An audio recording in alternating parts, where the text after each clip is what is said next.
night in the world again. Dr. Rob Zatechka, welcome back to the basement.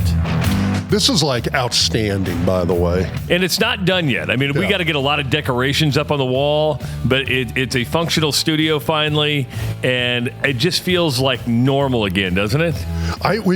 Honestly, I was telling you this morning, I left my house and started heading out to MCL Construction, who's incredibly graciously hosted us and hosted the podcast for the last year. Year and a half. Yeah. Oh my, it has been. Been a year and a half. Yeah, so I started heading out there, and all of a sudden I'm like, oh, wait a second. No, I got to head up to Blondo. Yeah. So. I mean, I tell you what, Owen's done a fabulous job with this. It's great to have a new home. It looks sweet. We have actually two studios in here, which is nice. Behind us is my radio studio. I do a radio show every day, and you can find that at therushradio.com, Monday through Friday from 6 to 8. We're going to build another control room studio that was also destroyed in the flood. But now we're back to normal, at least. And the one addition, you can't see it. It's just to Rob's left, or it would be his own personal beer fridge. And I like the way you phrase it. It's my personal beer fridge. Because I haven't had a beer in a year and a half, and I'm looking at all this beer going, I think next week. I'll maybe see. I'll look in there today. Like when you're rambling on about your Hawkeyes, I might wander over and go see if there's like an oatmeal stout or like a breakfast. I think they're all sours. There. I think there's a lot of sours in there. I didn't see a pour when we were transferring the beer over last night. I'm like, these are. I don't know if there's any like breakfast beers in there. And we're recording this at like 8:30 in the morning, so it's not beer time yet. Well, it's always beer time for Rob. If it's a stout, yeah. Technically, you can that it is appropriate for breakfast. Okay. You can drink a mimosa. You can have a Bloody Mary. A big old stout is perfectly fine as a breakfast beer, like a coffee stout, oatmeal stout. Yeah, oatmeal stout's just breakfast, right? That's just it's breakfast in a can, baby. It's fermented oatmeal is what it is. So it's like, that's totally appropriate. I have no problem doing that. Am I going to crack open a Coors Light at 9 in the morning? Probably not. If I'm tailgating, yeah.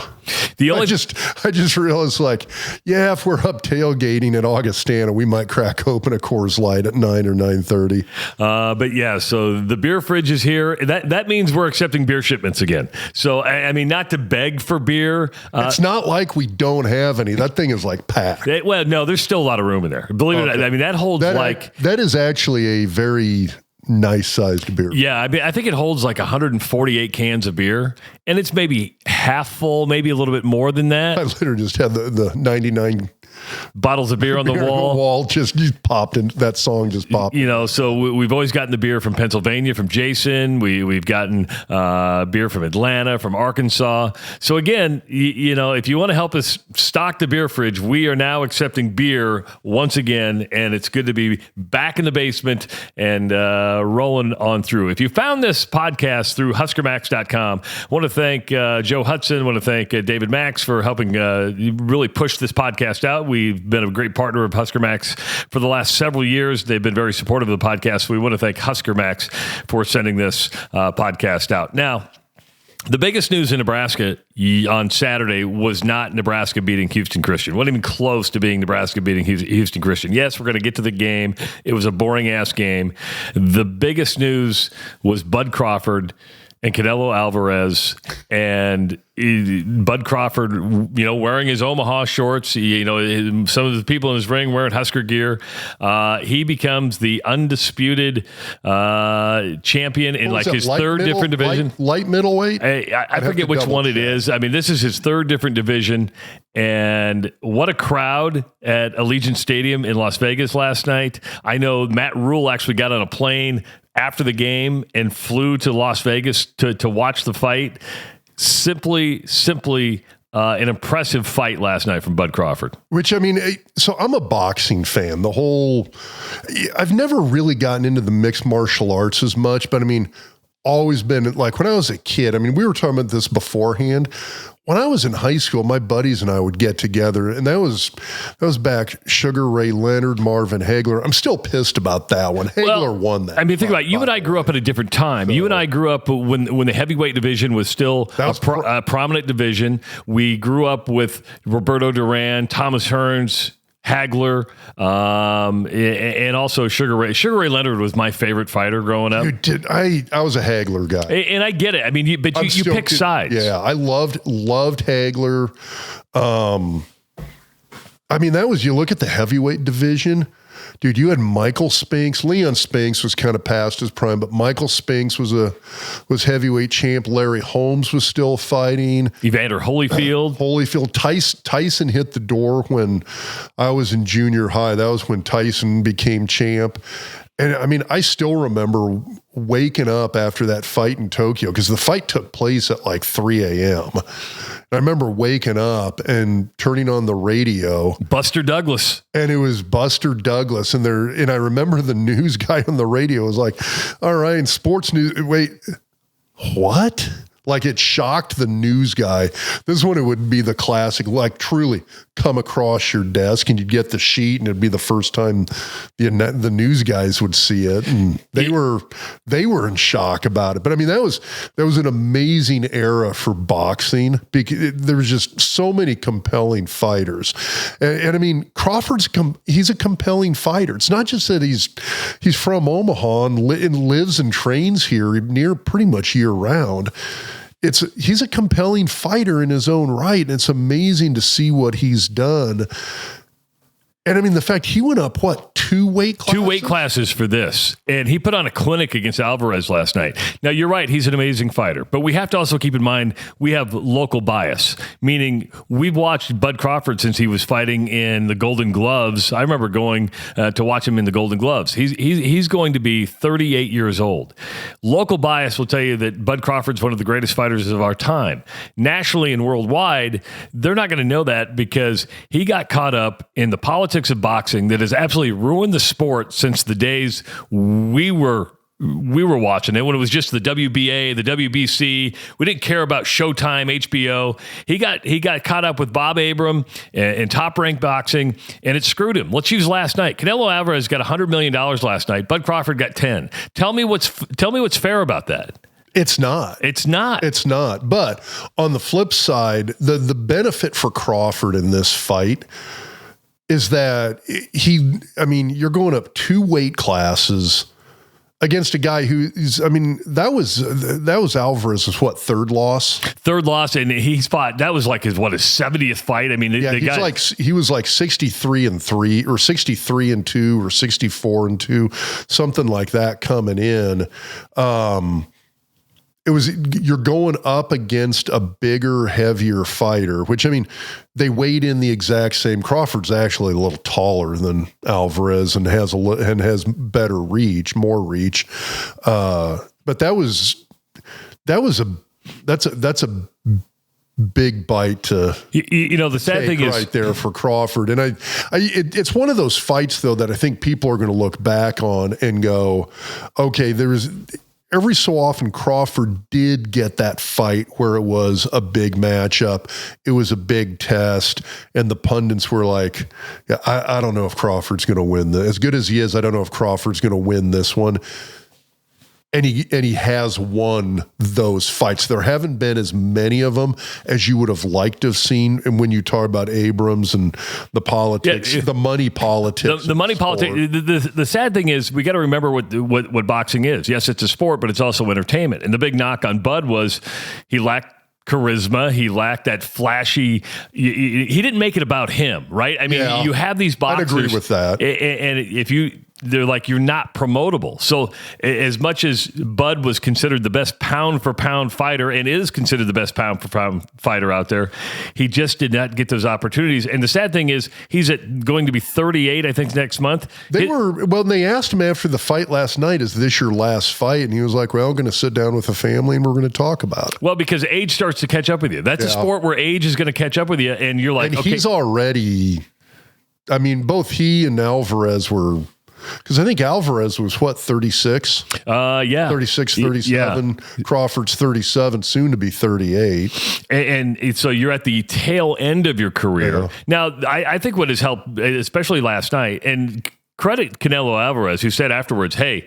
Bud Crawford's better than Floyd Mayweather. I mean, he came out and said, Bud Crawford's better than Floyd Mayweather, which is a very high compliment. That's a big statement, because Mayweather was a charismatic fighter. People would tune in to watch him either A, win a fight, or because they wanted to see him get his ass beat, which has never really happened. But that's not Crawford, which, I mean, there's a certain thing about that I think Nebraskans appreciate. We kind of like that. It's the whole Tom Osborne thing. Nothing flashy. Everything's an understatement. Dude, if you run into Bud Crawford out in the public, which he goes out in the public a lot. Omaha, It's not like he holes up and like hides from people. Like, I keep telling the story. Last year before the Colorado game, I was like, I need to get a couple of T-shirts for myself and my son for the game. We need some 3Xs here. Where do you think I go? You go to Husker Hounds at 84th and Center. I go to Husker Hounds at 84th and Center. It's right by my house, literally. So I duck in there. I'm going to go grab a couple of T-shirts. I'm chatting with Scott's in there, so I'm talking to Scott Strunk, and here comes Bud Crawford.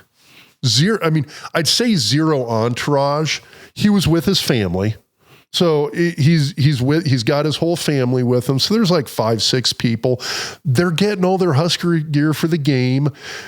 And he's there, and people are just like, wait, oh my God, that's Bud Crawford. That's the world champ several times over. And it's like, people would walk up, hey, can I get a picture with you? Yeah, sure. He'd sit there and take selfies with people, sign autographs, go back to shopping, take a few more pics, sign some autographs, go back to shopping. I sat there just like, Scott and I just kind of like peeled back and just sat there and watched this play out for about like 15 minutes, 20 minutes.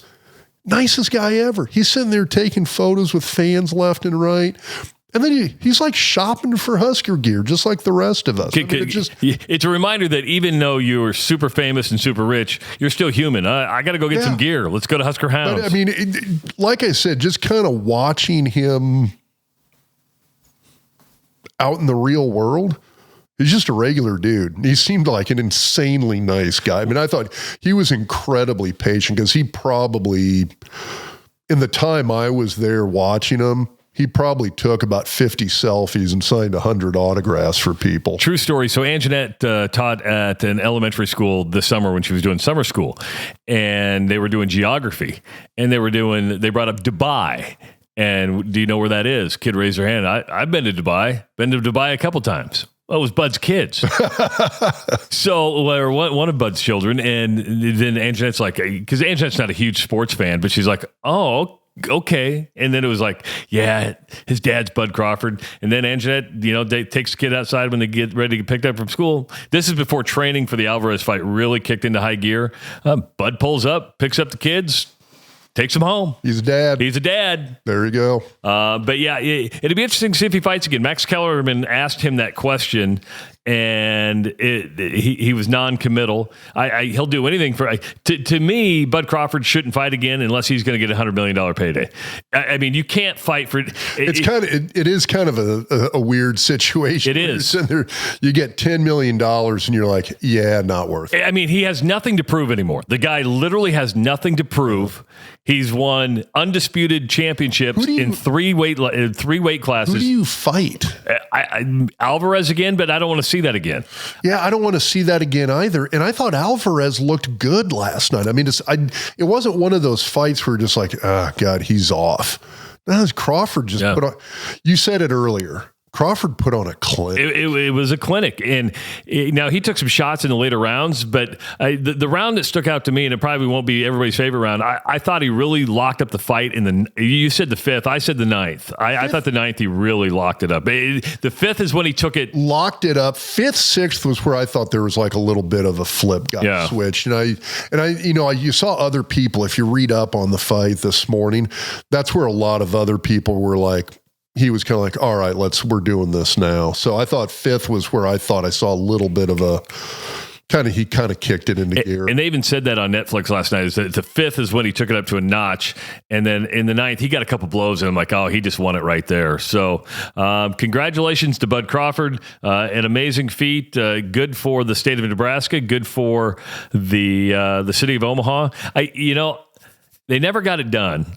And this was before Troy Dannon showed up as athletic director. But I'm going to say it now because the people who work there aren't working there anymore.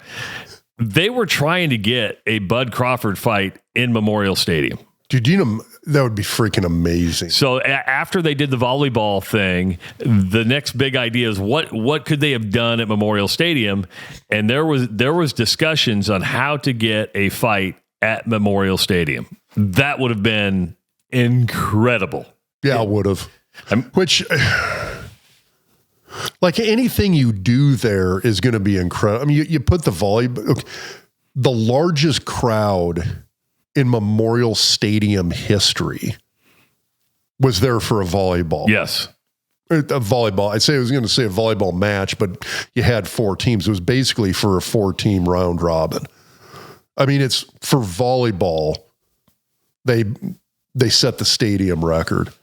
It'd be the same kind of thing if they had a Bud Crawford fight there. 100%. And now you'd have to do it at a certain time of year. Obviously, you don't want it too hot. You don't want it too cold. The timing would be right. But I wish they would have got that done. And maybe his next fight is, hey, I'm going to fight at Memorial Stadium, and I'm going to get paid a lot of money. But again, going back, if he's only going to do 10, 15, $20 million fights, and I know it sounds so weird because everybody in this room would take 10, 15, $20 million.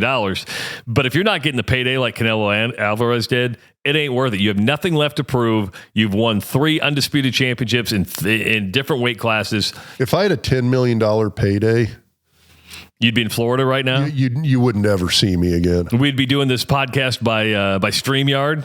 I don't even know. I might just go completely off the grid. We're talking island. Man, you would leave me that quickly? Yes. Don't answer that. Would you do this? Would you do it for 10 million? No, I would try to take this operation and make it bigger. I would. Damn. I would. Because I'm still young enough that I want to work. You've got ambition. No, I don't know if I have an ambition, but I would have to do something, and right, I would consult with my producer, with my chief operating officer over there, and that's his new title, chief operating officer, chief creating officer, COO of the Doc Talk podcast. And I'd say, how do we take this bigger? Okay, then I'm sticking with you then. Yeah. Fine. So, yeah, okay. 12 million though, I'm gone. Now, if you win 12 million, I'm just going to ask for an investment into the new venture. That I would do. Of course, you heard Dr. Rob mention Husker Hounds. You got a huge game coming up this weekend at Memorial Stadium as Michigan comes to town, but you're going to be wanting to be decked out in the latest, greatest Big Red gear. Go to Husker Hounds at 84th and Center. There's actually 2 locations in the Omaha area, but we want you to go to the one at 84th and Center because that's the biggest, the baddest, has the most stuff you would ever want to find. Red as far as the eye can see. And I reached out to Scotty Strunk this week. I said, hey, I haven't even asked you if you're in for another year of sponsorship. And he's like, as long as you two do this podcast, I'm in. I'm not going anywhere. All right, perfect. That's such commitment out of Scott. And what we want is for you to show him the same commitment. So, and if you can't get to Omaha, if you can't get to the store, you can always go to huskerhounds.com. Which, and I would say, I was buying my Husker gear from Scott way before we did the podcast. Before we ever did the podcast, just because he's got the best stuff, and he will get stuff for you. This started as an internet thing. Like somebody asked with Rule, because they do I call them the coaching smock. Yeah. It's like the short sleeved quarters. I've got 2 upstairs in MCL blue and MCL logos on. There we go. And it started being a thing a few years ago. Yeah. For fat guys. Exactly. And Coach Rule isn't fat anymore. But it's so he and his staff all wear those on the sidelines. And I remember somebody asked me on Twitter, like, hey, can Scott get those? And I'm like, well, hold on. I text Scott, He texts back, yeah, I got a shipment already coming in. See? Tell him they'll be on the rack by Tuesday. I mean, so it's one of those things. He will, if you want it, he'll get it. And you mentioned you've been buying from Scott for that long. I've been buying from Scott and known Scott since he was selling T-shirts out of the trunk of his car. I mean, he's a veteran. It literally started by selling T-shirts out of the trunk of his car, grew into a store, grew into multiple stores, and now he's got an empire. He has an empire. I guarantee the university loves him because all the licensed gear that he sells. He sends Nebraska big checks every single month because of that college licensing. Connor Orr is also a big supporter of the Doc Talk podcast. He's our lawyer. Luckily, we haven't had to use him yet because we've kept our mouths pretty clean. Nobody's come back to try to sue us yet. Hopefully, that never happens. But if you we'll keep working on it, if you need some estate planning, if you need some litigation, if you need any type of lawyer service, Connor's got 6 lawyers on staff. They continue to grow. Just moved into a brand new office, and they can answer your questions. So when you need help, when you need assistance, go to orlawgrp.com. That's orlawgrp.com. And one more thing, we do wear the Gdefy shoes. We want you to wear the Gdefy shoes. They make your feet feel good. And Rob's got his styling on. Trying to stretch there. He's got to stretch them out. He's gonna put them on the. Now you don't have to put them on the table. I'm not going to ask you to move those hamstrings of yours, but they'll make your hammies feel good. Something might snap. Yeah, go to gdefy.com. That's gdefy.com. When you check out with an order over $100, use the promo code DocTalk50, all caps DocTalk50, and your feet are going to feel much better with their patented VersoShock technology and just a stylish, good-looking shoe. Now we get to, we're 21 minutes in and people bitch that you guys don't talk enough football. Well, we did talk sports. We did talk sports, and it was all about, it was local sports, and every Husker fan loves Bud Crawford, and if they don't, I'd be surprised. I mean, it's really hard to talk about the Houston Christian game because it turned out exactly like we thought it was going to turn out. They actually scored, though. Yeah. I mean, it was against our third string defense, but that was, we talked about this going in. It's like talking about the Akron game, which, I hate to say this. As an FCS team, I actually thought Houston Christian was a little more athletic than Akron. Really? Yeah. I mean, that's not saying much, but I thought they were I think they had more athletic ability than I thought I saw from Akron. So, but that's not saying much because both teams were really, really, really bad. Yeah, I mean that was very much an overmatched team. I keep going back to the whole, how should I feel about this, in the sense that we're just absolutely nuking these horrible teams. On the flip side, Nebraska has played teams over the last decade that they should have just hammered, and I'm thinking about games against South Dakota State, North Dakota, Troy, Northern Illinois, Georgia Southern. We've been through this before. And these are teams that Nebraska should have just ran roughshod over and either barely won or lost to. I mean, again, we talked about this the last week or two, how Nebraska, you needed Casey Thompson and Trey Palmer pulling heroics out of their ass to beat North Dakota, which, by the way, North Dakota is a really, really good FCS team.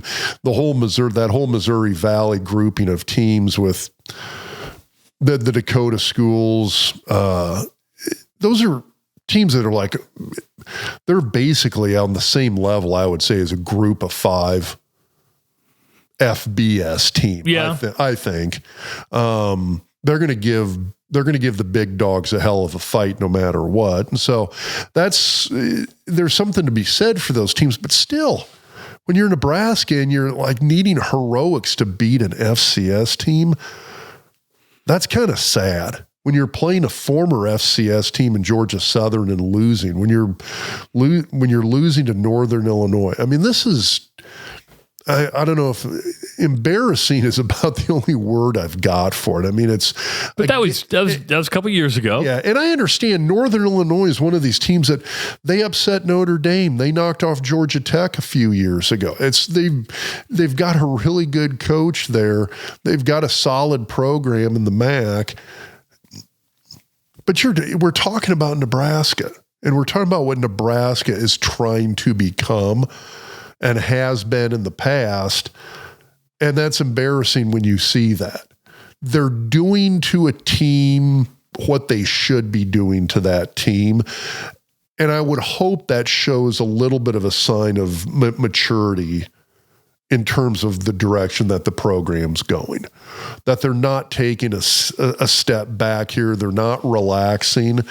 They're showing up and they're going, okay, this team's not very good. Guess what?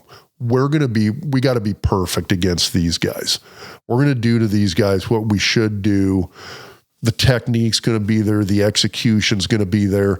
And for the most part, it was. Again, I got some bitches and moans about what I saw during the course of the game. Was it early in the game or late in the game? Because I mean, early? I still have, okay, so the two things I still worry about, red zone scoring. Now, after the first drive, they kind of got it together, but really, you got a first down, you're inside the 10-yard line, just inside the 10-yard line, and you can't punch it in with a first and goal from the 10. You got to settle for a field goal.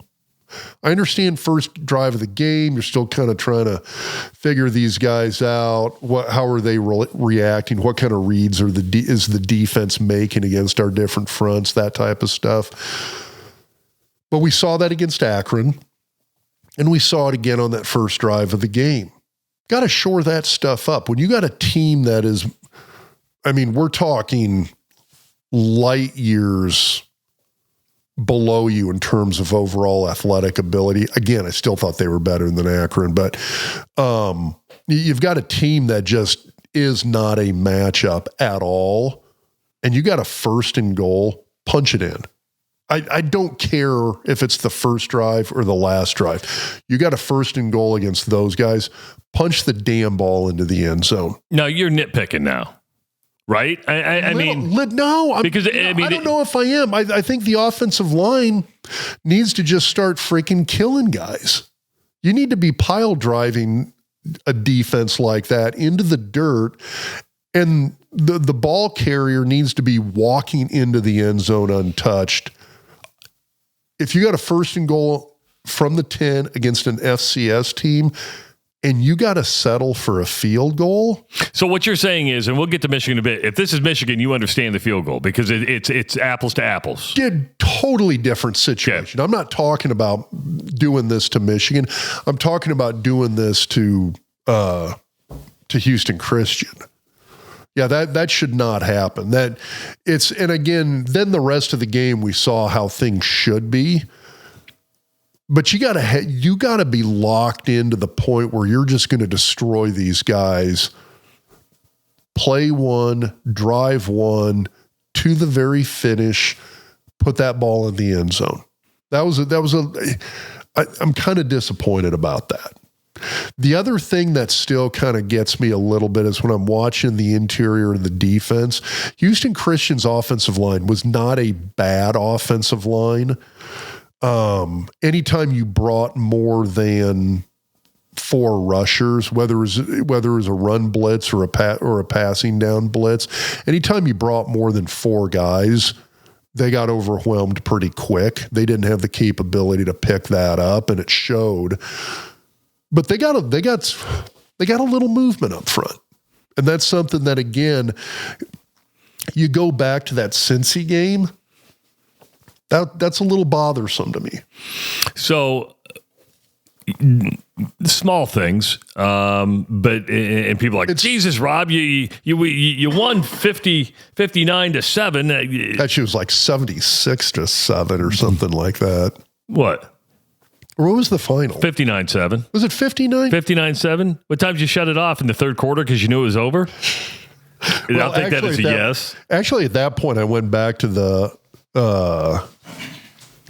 I'd gone over to the Augustana game because that started at the end of the third quarter, so I was watching that. But that was just and I thought the second string did really good as well. Well, let's talk about TJ Lateef because he came in. He was 5 for 5, 126 yards, had a touchdown. I sometimes when you have a star quarterback like Dylan Raiola, you always worry about the backup, right? And sometimes the backup becomes your favorite player. That's not going to happen in Nebraska right now. But I looked at TJ Lateef, and we saw him a little bit last week against Akron. Watched him yesterday.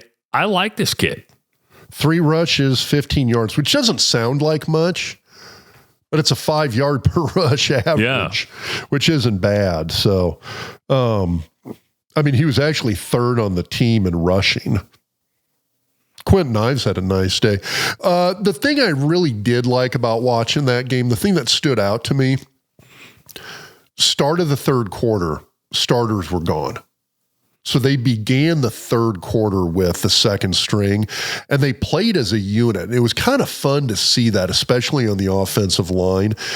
There's a little bit of a cohesion build that happens when you get guys going in and you're playing with the same group of guys on a consistent basis. I think you're still going to see a little bit of swapping at left tackle, but it was fun seeing you had the second string offensive line as a unit. You had Quentin Ives, you had TJ Lateef, and all of a sudden, it's kind of like you got this. It's a little bit of a different look than what you see when it's Raiola and that first string offense and Emmett Johnson. It's a little bit of a different look, and I thought they performed very well. They marched down the field and scored a touchdown on their first drive. So it was against Houston Christian starters who I think were getting a little, even at the start of the third quarter coming right out after halftime, I think those guys were a little gassed. But it was fun to see you're putting in an entirely second string unit and they were clicking. Those guys, they were making their reads. The blocking was sharp. The offensive line, you saw guys getting up to the second level blocking with that second string unit. The run blocking was really, really good. Lateef looked sharp. I think he's going to be a star. I am truly at this point now. And again, it was Akron. It was Houston Christian. I'm looking at him and I'm going, okay, I think this is a guy who's going to be pretty good, and I'm worried now. And I think you made a point at some point along the way that you look at a situation in today's day and age of college football. If you've got a really, really solid backup at a skill position and they're getting a bunch of reps, that's basically game tape for the transfer portal. And so I do worry about a guy like him, somebody coming in an Iowa State, a Texas Tech, somebody who needs a good dual threat quarterback coming in and saying, hey, Nebraska's got this guy. Let's throw a wad of cash at him and see what happens. Well, I think that's going to happen. And I know technically you're supposed to be in the portal before that happens, but you can't tell me that. No, it happens all the time. The good news is the last 2 weeks, these backups have gotten a significant amount of playing time. You mentioned they're playing as a unit, which probably gives that coaching staff more confidence to put them in maybe if need be in different situations, even in a closer game.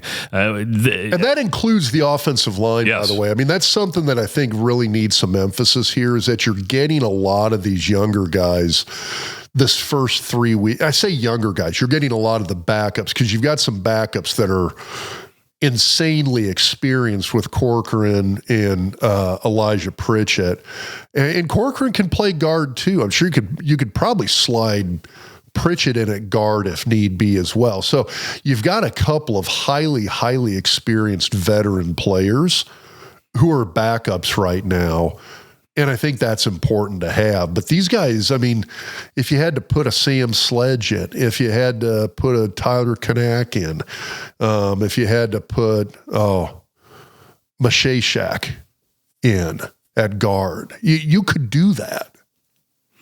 So let me ask you this. You're coming off 2 big wins, massive wins. This fan base is feeling pretty good right now because it reminds them of the late 80s, early 90s when they're kicking the shit out of people. Rolling in the right direction, or a false sense of security with Michigan coming to town? I think it's a little of both. I mean, I think we're moving in the right direction. Now, if you go back to, I think I picked Michigan as a loss. I'm trying. No, I think you picked it. Yeah, you did. You picked it as a loss. I have it as a win. I had this as one of my losses. Because I'm still sitting here going, okay, the false sense of security. I'm not saying we're going to lose to Michigan. It was just when I look at the numbers and I look at who Michigan has coming back, I think they're I think they're a very good team. I do not think that is a bad team. Losing to Oklahoma now. Oklahoma is legit. And I think Oklahoma is very good. Is it Mateen? What's the kid's name? The quarterback? Yeah. At Oklahoma. He had another nice day. Now it was against Temple. But Oklahoma smoked Temple yesterday. And so I think Oklahoma's for real. I think I don't want to be like, oh yeah, OU's back. This is going to be like a really good Bob Stoops team that's going to compete for the national title. But I think they're going to be a playoff contender. What you're going to have this week is really the story. It's not Michigan, Nebraska, and this is about people love stars, and this is going to be the Dylan Raiola, Bryce Underwood show. I mean, you've got 2. I mean, see, I'm gonna rain on your assessment here. No, that's fine, but they're going to be the 2 most talked about players. Bryce Underwood is the freshman phenom. Everybody knows that Dave Portnoy and a bunch of people paid a bunch of money to get him to go to Michigan. He was 16 of 25 yesterday, 235 yards, a touchdown. He did throw a pick. Leading rusher on Michigan's team, 9 carries, 114 yards. And that's what worries me a little bit, is that I worry about Nebraska's defense being able to slow him down. And we saw that against Cincinnati, where you had a running quarterback, a guy that can move, hard to tackle.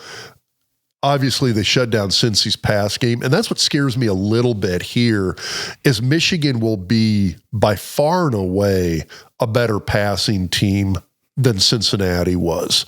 We're not going to be able to just go out there and say, okay, screw it. We're going to throw 7-8 people in the box and dare Michigan to run on us, dare Underwood to beat us with his legs. He can beat you with his arm too. He's a really solid passing quarterback. Yeah, Michigan yesterday had, and bulk of it came from Underwood, had 235 yards passing. They like to run the football. They ran for 390. Again, it's Central Michigan. I understand it. Central Michigan's better than Houston Christian. Central Michigan's better than Akron, and we'll see that in the MAC. But I don't care. You put 63 points on the board. You wrap up.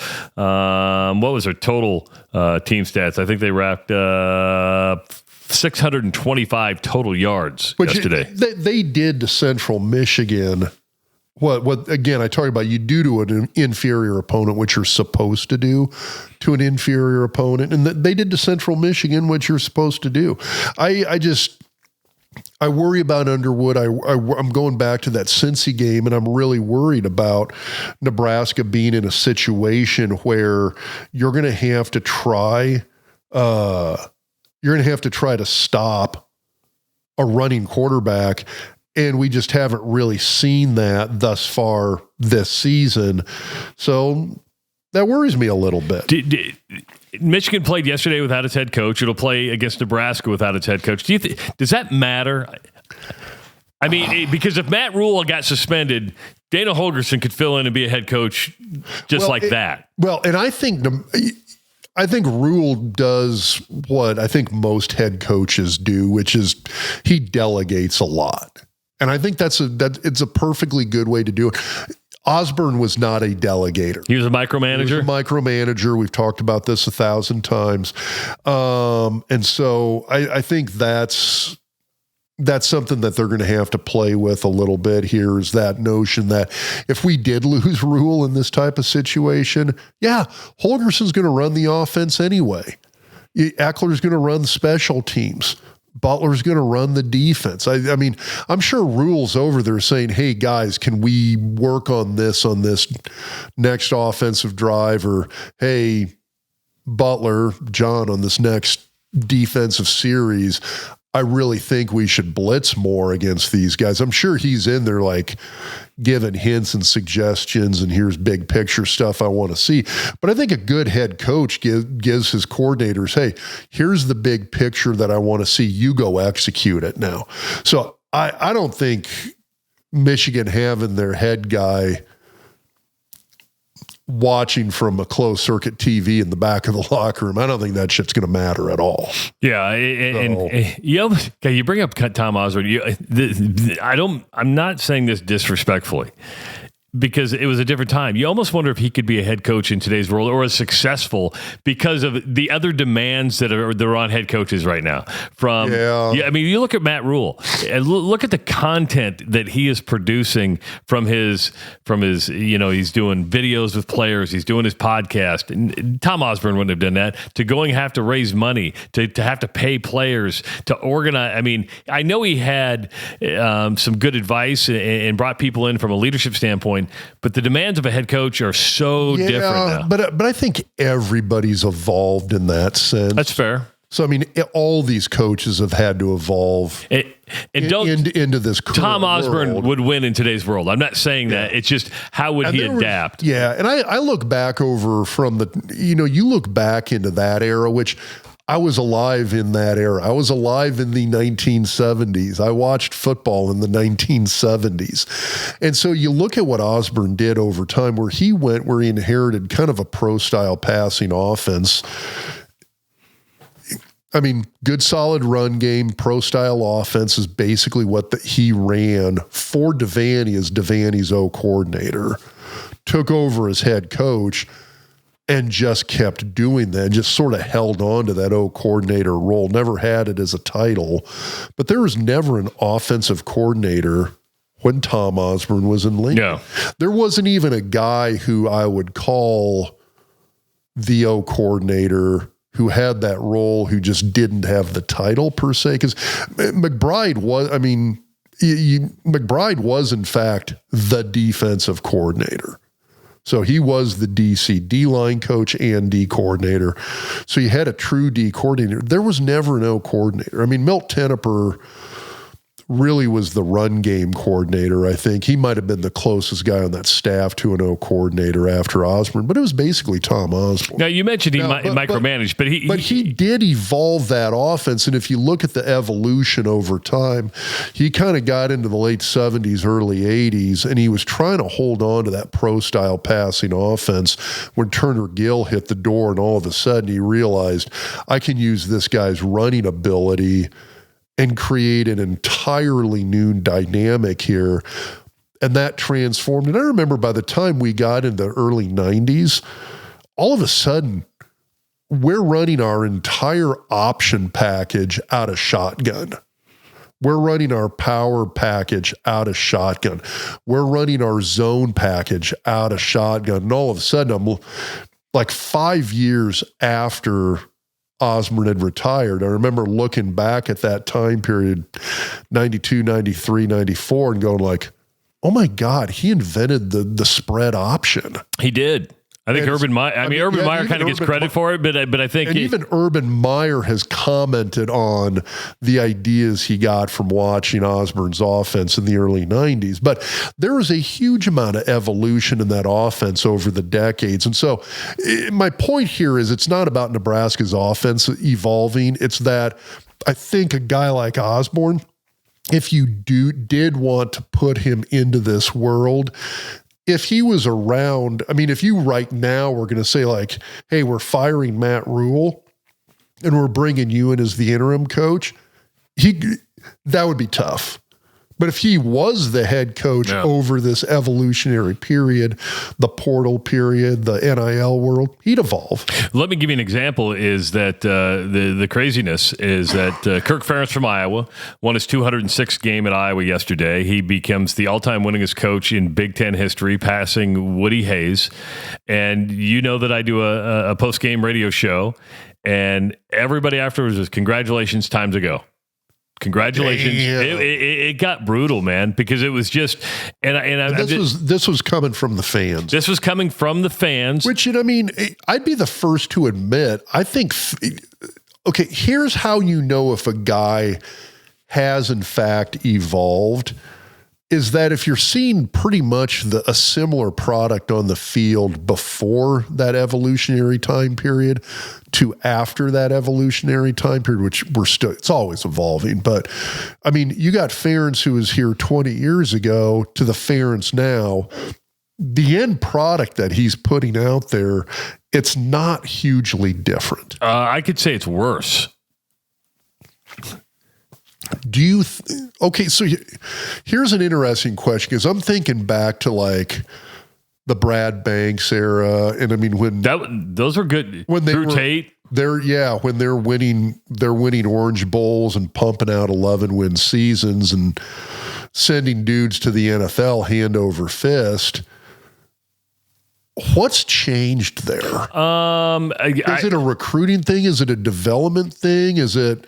I think it's becoming, and this happens to people over 27 years at one place is a long time in today's college. That's why that's a forever. That's a forever. I think it is. There were Florida State fans who were getting on Bobby Bowden, and Penn State fans getting on Paterno over the last 5 years of their career. And the reason Osborne was able to go out on top after 25 years, he didn't want to end up, I think, you're out on top. You made some promises, but you're like, it's probably not going to get any better than this. And it may be only downhill from here after. I mean, it's hard to maintain that, right? Yeah, although I do think Osborne really liked the day-to-day nuts and bolts of it. But to use Nick Saban as an example, Nick Saban leaves Alabama as a godlike figure. Many people called Nick Saban the best college football coach ever. I think it's debatable. I think Tom Osborne is right up there on that list. But I think he also knew, okay, the rules are changing. Alabama's not flush with cash like a lot of other schools. The playing field of just, hey, you want to go to Alabama is over. It's like now I got to pay money to people. I'm going to get out while my name is still good, right? I mean, because he could have coached several more years. Saban's, he's in his 70s. I think he just turned 70, maybe 71. He's not the youngest guy. No. I mean, either is Bill Belichick. That is still the weirdest shit ever. But the thing is with Saban, number one, he's not the youngest guy. You got a guy now. Could he keep coaching? But I think most people, they're looking at mid 60s, early 70s, going like, "Damn, I really kind of like to be retired. Then I'd like to be like I'm working on my fishing game at that point. Like when I'm retired." Like I'm thinking, like, God, is there like a Masters division for the Bassmasters? Are you like a fisherman? I didn't know that. I like to. I don't do it remotely nearly enough because if you're going to go fishing, really go fish, you gotta dedicate about a good half a Saturday. I can't even put a worm on a hook. What do you mean? I can't. I haven't been fishing I cannot take a worm and properly put it on a hook. You take the worm and put it on a hook. You put it on the hook. And then if I caught a fish, I wouldn't know how to get the fish off the hook. You take the hook. No, out of the mouth. I've watched Owen grab that thing by the mouth, and then I can't do that. You're wearing camo. I'm not wearing camo. It's in your blood. You're looking at me. You're looking at me like you're just. I can't believe I'm friends with you. Unless it's You're from Iowa, for God's sake. Doesn't matter. Doesn't matter. It's like the only thing you lack there is pheasant hunting. Oh. How about this? I mean, it's like, unless it's walleye, then it's leeches you're putting on a hook, but it's like a big black. I'm going to totally disappear. You know how many times I've fired a gun in my life? Not enough. Twice. And both when I was a teenager. I shot a 30-06, which put me right on my ass. Yeah, that will. And I've shot a 22. That's a thumper. And I've shot a 22 once, is like a BB gun, right? I mean, which I haven't been. I've only been sporting clays once or twice ever, but that's a blast. I've never fired a shotgun ever. I got a couple of buddies who keep bugging me. They always go do sporting clays. Up by Brainerd, and they It's a blast. So they're always asking me to go. So next time I got an open Saturday, which isn't often, but next time I do, I'm going to go do some sporting clays, and I'm calling you and we're going to go do it. Okay. I mean, I'll do it. It's just, I've just never had really the opportunities. So I don't think I've ever fired a handgun. I've never fired a handgun. All right. We'll fix that. So we'll get you set up. Rob's my gun hookup is what he is. All right. So anyway, it's so we should probably drift back to Nebraska. Well, if Nebraska beats Michigan, it starts with shutting down Bryce Underwood, right? I mean, that's where it all starts. I think it's twofold. So one, I think you've got to try and shut him down, or you just got to have a good. I don't think you're going to completely shut the guy down. He's going to get his yards. He's going to do some damage. We've got some questions about Nebraska's defense because I do think that interior defensive line, the ability to consistently stop the run. Here's the thing. We've played one, I'm going to call it okay opponent in Cincinnati. Cincinnati nuked Toledo, maybe? No, I was just looking at this. I'd have to go. It wasn't Toledo. It's a team worse than that. Northeastern State. Northeastern. Yeah, some really bad Northwestern. School. It's a Louisiana directional school, which means they're probably freaking loaded with great athletes, but discipline. I'm just saying, any team out of the state of Louisiana. They're right in there with Texas and Florida. They play football year round. It's always warm. They're training in like sandy, muddy swamp soil, so their legs are freaking jacked to the high hill. It's like it's all athletes down there. So everybody in Louisiana's got athletes. So, but they nuked a team they should have nuked. Actually, wasn't it 76 points they put up? They shut about 70-0. Here's the deal. That's the 70-point. So we're going to learn a lot about Cincinnati in the next 2 weeks. They're at Kansas next week. Then they're at home against Iowa State. Those are two. The problem is we're going to learn about them after we play. Yes. Or during or after we play Michigan, which means we're really going to learn about. We're talking about learning about Cincinnati in the sense of how much of a barometer was that actually for how good Nebraska is or can be? And we're not going to really know until after the Michigan game. And again, I don't think Michigan's the cream of the crop in the Big Ten this year, but I still think this is going to be the best team we've played thus far. Absolutely it will And the second best team we played, we needed a last-minute interception to secure a win. So, and what's building that confidence is, watching the game yesterday, you had a TV announcer saying they see Nebraska with 10 wins. The people are starting to look at that schedule now and maybe agreeing a little bit with that. I said 10 wins before the season even started. And I'm still kind of hanging 8-9. Which, I had Michigan as a loss and I'm still saying 8 or 9 wins, which if we get 8 wins, I'm like, 9 would have been better. But if we get 9 wins, I think most fans are like, all right, we are still moving in the right direction. Well, let's look at it this way, is that Nebraska fans should feel good because you could be a Clemson fan that had national championship aspirations and now is 1-2. You could be a Notre Dame fan, which had national championship aspirations. You're now 1-2. 0-2. No, they've got 1 win. They've got 1 win. Look it up. Okay. I will. They got 1 win, don't they? Do they? Yeah, I thought after they got beat by Miami, I thought they came back and. I thought they had a bye week because that was a week 0 game, and then. God, you might be right. Hold on for a second. No, they are 0-2. Yeah. I thought they had a game in between it. So my bad on that. I'm watching that game last night. I'm like, okay, well. Okay, now you got me second. No. And I second guess it for some reason. Because Iowa State has 4 games in already, which is crazy. And they got 4. Yeah, wow. And most other teams have 3 games in already. So and I did think that seemed a little odd that there wasn't a game somewhere. Yeah, so my bad there in the middle there, but. Which I did. I stayed up and watched that game. Which, what an ending! The Bud Crawford fight started like 2 hours after that game ended. So, but that was one of those games where A&M looks that's the best looking A&M team I've seen in a long time. And I thought Notre Dame, they were in that game, the entire game. I mean, they're not a bad football team. No, they went back and forth. And I mean, I think it's justifiable. I mean, if you see polls come out on Monday, later today. Later today, I think. Later today. Yeah. So today's Sunday. I do not have a problem if you see an 0-2 Notre Dame team sitting around 20th in the nation. Well, they were at 8th, so they might be 15th.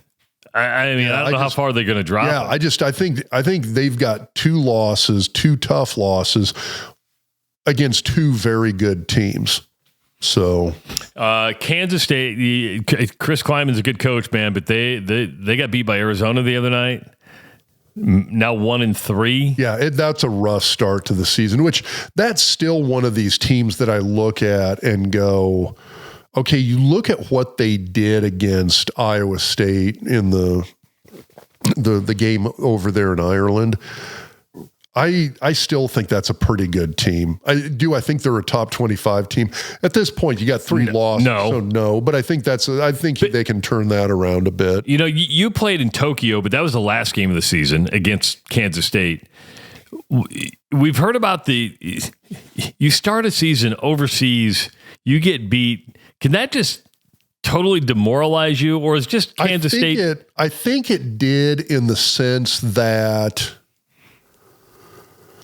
I think who they were playing really played into that rivalry game. I do think those two schools kind of look at each other and sort of go, okay, we're the two solid holdouts from the old Big 8, the old Big 12 North, where it's like they're sort of they're kind of the old guard of the old Big 8 conference right now. And they're both got really good coaches. They've had good success over the last few years. They're generally top 25 teams for the most part. And so I think there is a little bit of this pretty well built-in rivalry between the two. And I think when a game like that happens, it can kind of throw your psyche off. I really think it affected Nebraska losing to Northwestern. And there's a how you lose component to that, where you look at how Nebraska lost to Northwestern. I mean, people still crack jokes about the onside kick. Exactly. And it's one of those, well, what would Scott Frost do here? I'd probably onside kick it. So we're going to be cracking jokes about that for a decade. And in the moment you say it, everybody's going to know exactly what you're talking about. Yeah, Nebraska, Northwestern, Ireland. We know exactly what you're talking about. So that's one of those situations where it was just this run of weird mistakes. And you look at the K-State-Iowa State game in Ireland, go back and look at the turnovers. Look at the lost scoring opportunities for Kansas State. A lot of them. Game. And all of a sudden, you've got a couple dozen guys on a football team second-guessing everything from themselves to the coaching decisions. And it can be hard to really hit that reset button. I think that's where Nebraska has changed, because I think that under the old regime, and I don't want to go back, but I think it happens to every team. Little things start to add up to big things, and Kansas State, I think, is in trouble the rest of the season. Just like Nebraska was in trouble a couple years ago. Nebraska wins these games now. Even if they lose to Michigan, and Nebraska they're still pretty zeroed in, man. And I think Nebraska had a couple of games later in that year where they kind of dialed back in a little bit, and that was where it seemed like they got towards the end of the season, and it was one of those, oh shoot, they actually might have a chance to win a bowl game here and there, and then they lost the last couple games, and it knocked them out of the bowl contention. But I can see Iowa State still kind of dialing it back. And I still think Kleiman's a really, really good coach. I think he's got a good coaching staff. And at some point, I think they do kind of get it turned around. But I think they're staring down a 6-6 season. The Tennessee-Georgia game was incredible. Tennessee missed a field goal as regulation was ending. Could have won the football game. Ended up getting beat in overtime. But I want to go back to last week's podcast just real quick and say, I told you so. The hot seat. Holy shit. Deshaun Foster, man. That's New Mexico, or they got New beat Mexico State? New Mexico. Yeah.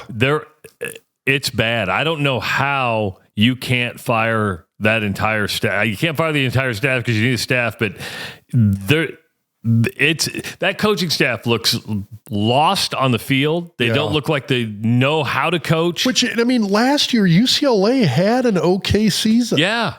That's one of those things I'm looking at that, trying to figure out, how do you take a step back from year one when year one was kind of okay? I mean, they beat Nebraska. Yeah, and then you go get... Nebraska should have won that game, but... I know he took the money, but do you think at any part of Nico Imalavala goes, what did I do? What did I do? Well, now the other thing with him that now I'm kind of wondering, you look back at Tennessee right now, you're kind of wondering, okay, how much was him and how much was supporting cast around him? Because you get the right people around you, it can make a mediocre quarterback look really, really good. Now, and I still think, you know what? But a bad supporting cast can make a really good quarterback look very, very average. And I think that's what's probably happening. I think he's probably a pretty good quarterback. I just think, he took. Well, now here's the other thing. Sometimes you get that payday, and your subconscious kind of cashes it in, and so I think that plays into it too, but I think if he had stayed at Tennessee, I think they do great. But I mean, I think the moment he hit the portal, I think Heupel and Tennessee were like, we like you. So, we're not going to beg you. So we can live without you. Last thoughts on, I see you're about to hit the button. Yeah. Last thoughts Michigan game. The other thing to keep an eye on here, and the other reason I worry about this Michigan game, I do think Michigan's defense is pretty damn good. So things for fans to watch. Watch the defensive front for Michigan against Nebraska's offensive line. You got a big transfer D tackle from Alabama. You got another big transfer D tackle. God, where was that guy from? Clemson? Yeah, Clemson. So Trey Williams from Clemson and Damon Payne from Alabama.